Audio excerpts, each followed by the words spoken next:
Estado, política e sociedade. Três conceitos que se relacionam entre si e que podem te confundir na hora de apresentar uma definição, mas que na verdade, para a sociologia, são elementos muito diferentes. A sociedade surge como necessidade para as pessoas. Os humanos são animais sociais, eles dependem um dos outros. Nós não aprendemos nada sozinhos. Precisamos aprender desde caminhar, falar, as nossas regras. Tudo isso vai sendo gerado ao longo do tempo, acarretando no processo de socialização.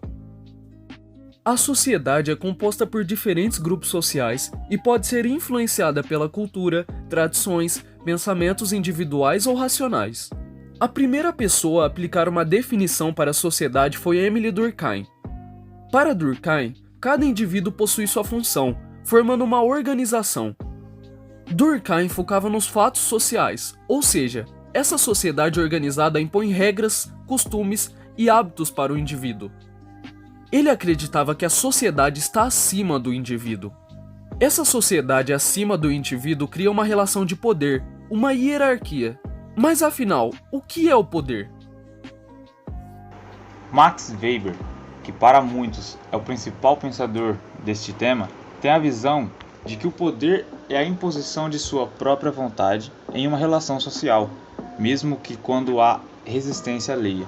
A partir disso, podemos entender que para ele, todas as relações sociais que estabelecemos com indivíduos, instituições e coletividades são também relações de poder que podem se expressar de maneira explícita ou não. As relações familiares podem ser um grande exemplo de relações carregadas de poder, como por exemplo os filhos. Em várias situações, eles agem com uma base nas orientações e vontade dos pais. Existem diversos tipos de poder, mas podemos citar três principais. O primeiro se baseia na forma de posse dos bens materiais, como por exemplo, os meios de produção, com o poder do patrão sobre o empregado. O segundo poder é o ideológico, e se baseia em ideias e informações para influenciar comportamentos. De forma resumida, o poder dos meios de comunicação sobre as pessoas. E por último, o poder político. Ele se refere à possibilidade de uso da força como último recurso para a imposição da vontade sobre o determinado grupo. Não se baseia somente na ameaça física, mas na produção de consenso acerca dos instrumentos que devem ser utilizados para impor essa vontade. Política. A partir das relações interpessoais de poder surgiu a política. O principal pensador a respeito do assunto foi Aristóteles, onde ele abordava a natureza do governo e de suas funções. Na Grécia Antiga, a palavra política estava ligada às vidas das cidades. Participar da política era uma atividade construtiva do indivíduo na sociedade. Mas, após as revoluções do século XVIII, a palavra passou a ser utilizada para nomear atividades do controle de Estado. Max Weber apresentou uma definição que até hoje é bem aceita. Para ele, a palavra política significa exercer um papel de liderança no Estado ou na luta pelo poder, seja entre Estados, seja entre grupos dentro do Estado. Dessa forma, política e poder estão diretamente relacionados, pois o poder é o recurso inerente para o exercício da política.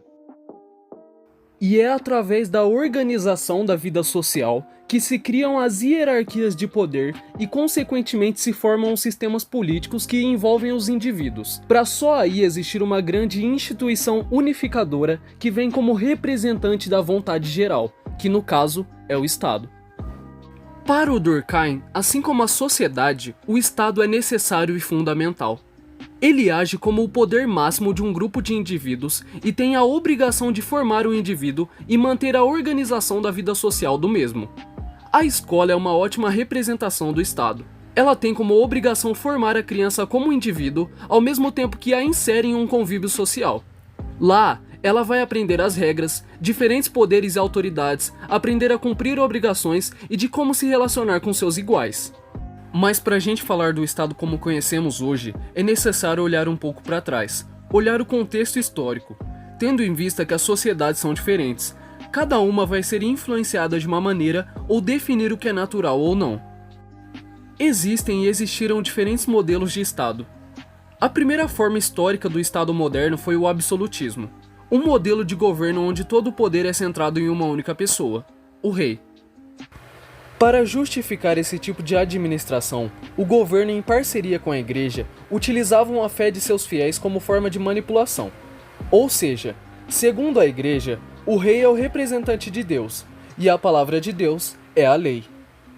O principal pensador desse período foi Thomas Hobbes, onde ele defendia o absolutismo com base no egoísmo humano, acreditando que o mais forte se impõe sobre os mais fracos. Isso só vai mudar com a criação do pensamento liberal. O Estado liberal se baseava nos ideais da Revolução Francesa e fortalecia a ideia das liberdades individuais, o que obviamente vai contra o absolutismo. O liberalismo e as revoluções geradas por ele foram de suma importância para a mudança na sociedade. Eles pregavam a liberdade perante a lei, a fraternidade, direitos, mas principalmente a propriedade privada. Essas lutas por direitos fortaleceram a democratização popular. A questão é que mesmo com a democracia, nem sempre o Estado será bem regido. O liberalismo e o capitalismo em si geraram diversas crises sociais. Eles possibilitaram dominações, explorações, sejam elas implícitas ou explícitas, as desigualdades sociais se tornaram cada vez mais evidentes, a relação de dominação por poder volta a aparecer, mas dessa vez, faz política aquele que tem mais dinheiro. Em contraponto a isso, surgem novas ideias de Estado e política, dentre elas, o socialismo e o comunismo. O principal pensador dessa ideia foi Karl Marx, onde ele analisou as classes sociais, as desigualdades presentes e propôs novos tipos de governos. O socialismo prega a igualdade social, a abolição das classes sociais e a ditadura popular. Uma diferença marcante entre o socialismo e o comunismo é que o socialismo tem uma forte presença do Estado, enquanto o comunismo prega a abolição do Estado. Nem o socialismo ou o comunismo conseguiram realmente funcionar como forma de Estado, mas suas ideias perpetuam até os dias de hoje. Enfim, esse foi o vídeo. Estado, política e sociedade é um assunto muito complexo e que gerou diversos autores, muitos deles geniais e com suas próprias interpretações e visões de mundo. Eu espero que você tenha gostado e obrigado pela atenção de todos.